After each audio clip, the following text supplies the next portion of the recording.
जो ब्रेन का टीबी है, आपने कहा कि बड़ा खतरनाक है, और अब हमने इसका ट्यूबरक्लोसिस का इलाज चालू कर दिया, तो फिर वापस आदमी नॉर्मल हो जाता है? जी ये जो आपने शंट सर्जरीज बोली, बिल्कुल, शंट सर्जरी से भी नॉर्मल होता है, और जो हम उसके साथ में एटीटी ITT एंटी दे रहे ट्यूबरकुलर ड्रग्स हम शुरू करते हैं, उससे भी फायदा होता है। दोनों मॉडलिटी साथ में काम करती है।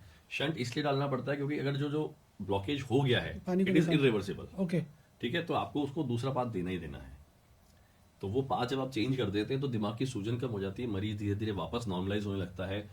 जो पेशेंट को प्रॉब्लम आती है, उसको हेडेक होता है, सीवियर वॉमिटिंग होने लगती है, उसका विजन जो है, उसकी विजन अफेक्ट होती है, तो ये सब चीज़ें धीरे धीरे रिवर्सिबल हो जाती है। और जो हम टीबी की दवाइयाँ देते हैं साथ में, टीबी की दवाइयों से जो उसका टीबी का कीटाणु है वो जो है धीरे धीरे खत्म होता है। तो दोनों काम करने हैं। कई बार ऐसा नहीं होता कि मतलब हर केस के अंदर ही शंट ब्लॉक, मतलब ये आपका वेंटिकल्स ब्लॉक हो गए। आप ये मानेंगे 100 केस है तो उस पर 10 केस ऐसे आते हैं जिसके अंदर वेंटिकल ब्लॉक हुए, अदरवाइज 90% केसेस में तो ईटीटी से काम चल जाता है।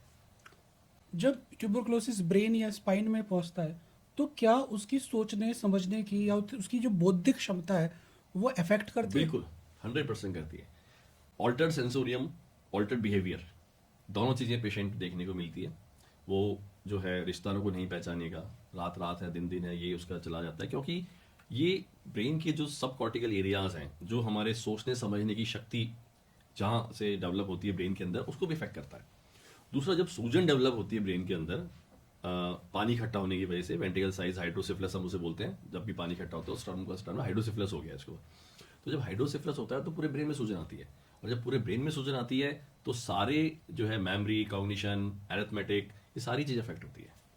यहाँ तक कि मतलब जो मरीज का जो शरीर है वो कड़क भी हो जाता है, उसके मूवमेंट्स अफेक्ट होते हैं, वो बेडरिडन हो जाता है एक तरह से, ओके। बिल्कुल कोमा, मतलब coma and death, that is the last stage.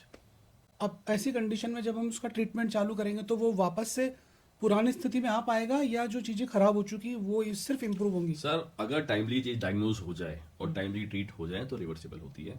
It's complete reversible. आप ये मान के चलें कि 70 से 80% केसेस से रिवर्सिबल हो जाती है। अगर ब्रेन के अंदर एट्रोफी शुरू हो गई है, मतलब कि सुखाव शुरू हो गया है ना, उसकी वस्कुलरिटी को अफेक्ट कर दिया गया है, या जो नसें हैं, आंखों की रोशनी की जो नसें हैं, अगर वो कमजोर हो गई हैं तो वो इरिवर्सिबल है।